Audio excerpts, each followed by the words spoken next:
So recently I rewatched through all of Avatar The Last Airbender and The Legend of Korra.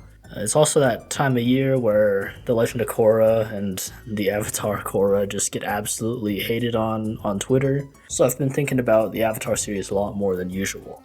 The Avatar series is considered to have one of the most creative and well-written power systems ever created in media and fiction. And I'm sure y'all have imagined if the power system of Avatar were real, who hasn't thought of which element they'd choose?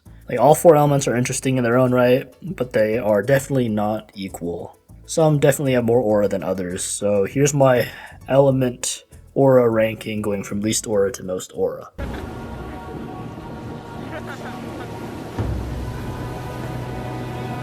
So water, the element of change, it's fluid, it's graceful. Waterbending is super powerful and super versatile. With waterbending you can control ice, snow, steam, the different states of water. It allows you to heal, you can control plants. It's kind of crazy all the different stuff you could do with water. It's good at both offense and defense, and its style is all about fluidly reacting and adapting to their opponents. You transition between defensive moves and attacking, Tai Chi-esque movements to redirect and counter. One issue is that you need water around to actually use it, but that's also a non-issue since if you're actually good enough, you can take water from the moisture in the air or nearby plants. And if you had to, you could bend your own sweat like Katara did in that one episode. But it could still be a problem. During Korra's 1v1 with Kuvira, she didn't use water at all because there was none around. And I think the only real weakness water has is that there's no real mobility or movement-based techniques unless you're on ice or water. I don't remember any Frozone type moves that are used on land, but if I'm missing something, let me know. And honestly, waterbending, bottom tier. I don't think waterbending has any aura. And you must be thinking, but bloodbending though? Okay. High key, it shouldn't count, it's super rare. It's one of those full moon activated techniques. And if we did count it, bloodbending just lowers the amount of aura waterbending has, because bloodbending is cringe. Actually learn how to fight. And I also forgot that you could take away people's bending ability if you're good enough at waterbending, so yeah, it's hella lame. People on the internet be water meat riders for real though. No one ever talks about how much it sucks. But maybe it's because I'm biased. Ever since I watched through both series, I never really liked water.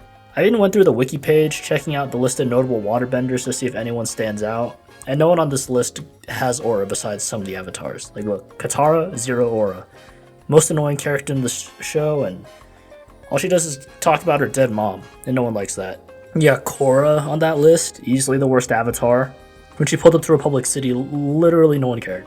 0 aura, got tossed around by an ancient Toph. Then you got Hama, the cringe bloodbending, abusing, kidnapping lady. Yeah, 0 aura. The only one on the list with a semblance of aura was Amon. His fit goes hard, and he was a menace ever since we first meet him. But he's also a bloodbending spammer. And if you like waterbending, I get it, but you get no hose and have 0 sauce. Waterbending, 0 aura.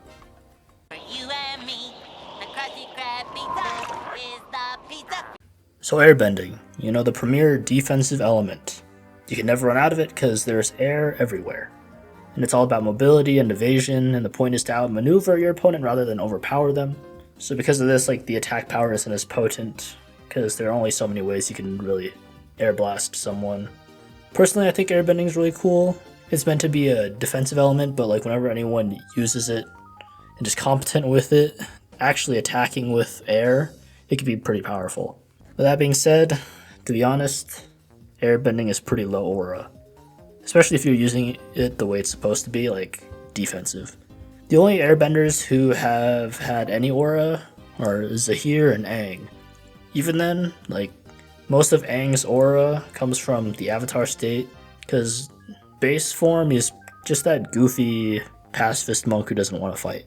And if you like air and you're an air enjoyer, I respect it. It just has a low tier aura. Stop throwing rocks at me, Winder! Earthbending. Earth is easily my favorite element. It's about balance rather than immediate offense or defense, and you gotta be patient and also decisive. Beyond moving rocks and stuff, you could bend metal, glass, lava, mud, and sand. You get seismic sense if you're good enough, which is sick as hell. Earthbenders are essentially the Chads to the Waterbender Soyjacks. Earthbenders pretty much do the same stuff as Waterbenders, but with aura. And if you thought Waterbending was versatile, Earthbending is built to change and adapt to everything on Earth. You need precision? Alright, here's a tiny piece of infinitely moldable metal. You need firepower? Alright, just drop a mountain on them. Like, who needs healing when you pretty much don't take damage? Like, boom, giant earth wall, rock armor, metal armor. With earthbending, you're pretty much limited by your imagination. And earthbenders and earthbending has aura for sure. Just look at some of the premier earthbenders. Boomy, aura, retook his city with his chin.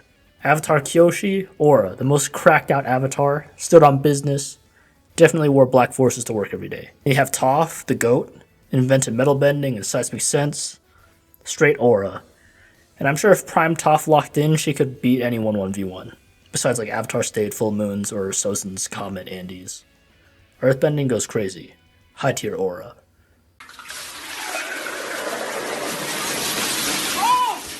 Oh shit! Hey! Firebending, the pure offensive element. Subbending categories include lightning and combustion bending. Fire is all about aggression and power. It's created from inner energy and chi. It doesn't need an external element to be there to actually use it. And it's all about prioritizing explosive offense and endless pressure, overwhelming your opponents through speed, volume, and power. It's flashy, looks super cool.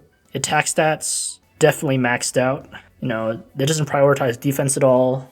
So, yeah. And in terms of aura, this is pretty much as high as it gets. Like, the bending powers were taught by dragons. And the Agni Kai, where you 1v1 another person, that's part of firebending culture. You look through the list of firebenders and people who actually use fire, all the strongest and most aured up characters in the verse are firebenders. Firebenders be straight demons. Like, you got Iroh, Dragon of the West, the only person besides Aang who could have defeated Ozai.